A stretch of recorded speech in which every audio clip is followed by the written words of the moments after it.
है देवो घर से अब के कहे लगल तू दियो जस भभके साली हो तो हर गुस्सा ना के पे रहा साली हो तो हर गुस्सा ना के मैं सुधांशु बात कर रहा हूँ वही पावर स्टार वही पावर हाउस पवन सिंह के बारे में जो बोलता है पावर एजे से खत्म होता है पावर एजे खत्म ना होला पावर यही खत्म होला। तो बात सही है। बाबा महादेव के अनुकंपा से बाबा महादेव के आशीर्वाद से लगातार नया नया लकीर खींच रहा है और गाना ट्रेंडिंग हो रहा है। वही पावर स्टार के जगह फिलहाल 3 महीना से भोजपुरी के नंबर 1 पर कब्जा है।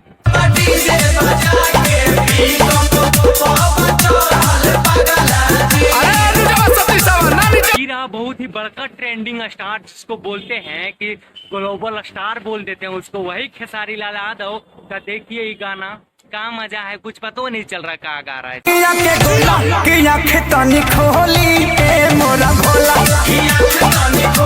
गाना को जो रफ्तार मिलना चाहिए वो मिल नहीं पा रहा। रीजन का है तो आप सबको पता है, सबसे बड़ा विवाद है कि आजकल भोजपुरी में ये तो आम बात हो गया यानी छोट बात हो गया है। वही खेसारी लाल जो सुर्खियों में हमेशा रहता था, लोगों को उनको ट्रेंडिंग स्टार से जाना जाता था, आजकल कहीं दिखाई नहीं दे रहे, एकदम से गायब हो गया यानी कि एकदम से लोटपोट अस्त पस्त हो गया है।